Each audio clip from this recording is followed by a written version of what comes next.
मुश्किलात आएंगी। अब तैयारी कर ले मेरी कौम के महंगाई आने वाली है। एक अभी जो महंगाई है इससे ज्यादा महंगाई आने वाली है, क्योंकि हमारे पास कोई अब दूसरा रास्ता नहीं है आईएमएफ के प्रोग्राम के बगैर। अगर हम आईएमएफ का प्रोग्राम में नहीं जाते तो हम डिफॉल्ट कर जाएंगे, जिससे और ज्यादा मजीद मुश्किलात होंगी जो कि हम इस प्रोग्राम में जब जाएंगे तो हमारे पास आएंगी।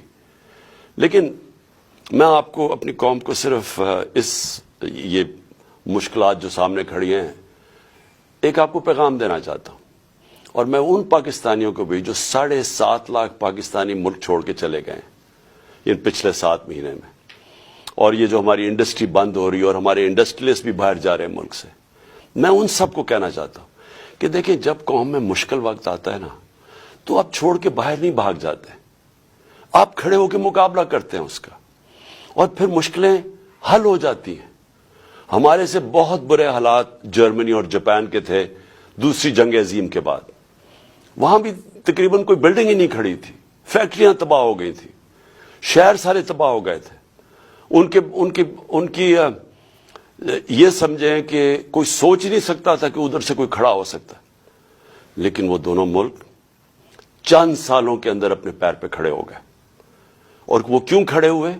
क्योंकि दोनों कौमें थीं, उन्होंने बाहैसियत कौम मुकाबला किया। मुश्किल वक्त का कौमें मुकाबला करती हैं। ये नहीं होता कि जब मुश्किल वक्त आता है तो आप मुल्क छोड़ के बाहर भाग जाएं। तो मैं अपनी सारी कौम को कहना चाहता हूं, हमने मिलकर इसका मुकाबला करना है। ये जो हमारे ऊपर चोर मुसल्लत किए गए हैं, इनका हमने मुकाबला करना है, हमने बाहर नहीं भाग जाना।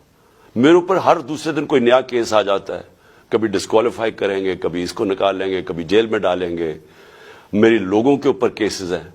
तो क्या हम मुल्क छोड़ के तो नहीं बाहर भागे?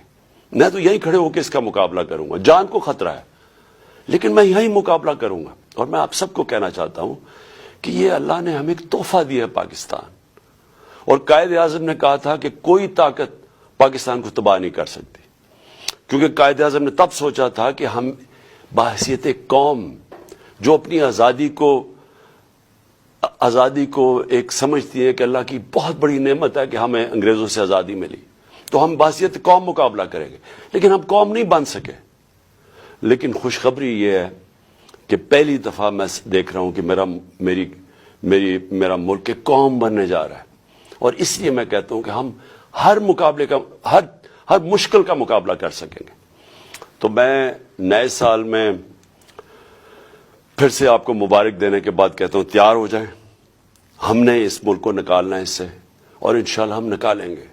हम जब एक क्राइसिस आता है तो वो एक मौका भी मिल जाता है, एक अपॉर्चुनिटी मिल जाती है कि हम अपने आप को अपनी इस्लाहत करें, अपने इदारों को ठीक करें। सबसे बड़ी बात यह कि पाकिस्तान में कानून की हुक्मरानी लेके आए, इस मुल्क में इंसाफ का निज़ाम कायम करें। और मैं समझता हूं कि अगर हमने ये अगले तबाही आ रही है रास्ते में, इससे सिर्फ निकलने का एक काम है कि कौम सारी खड़ी हो जाए कि हम यहां अदल और इंसाफ चाहते हैं, हम ताकतवर को कानून के नीचे लेना चाहते हैं।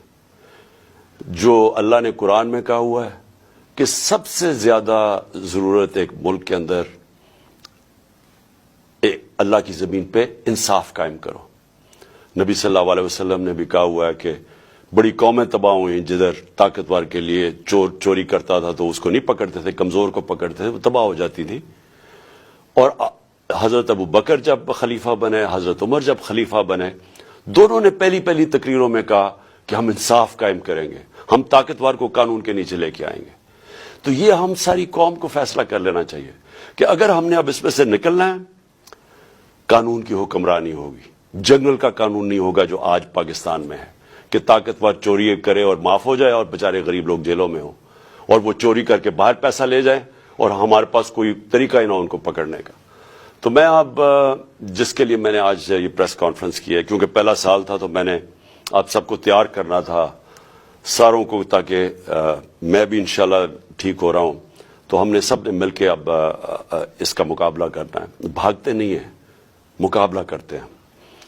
लेकिन आज मैंने जो मीडिया टॉक किया वो इसलिए कि जब सैलाब आया पाकिस्तान में तो हमने पैसा इकट्ठा किया।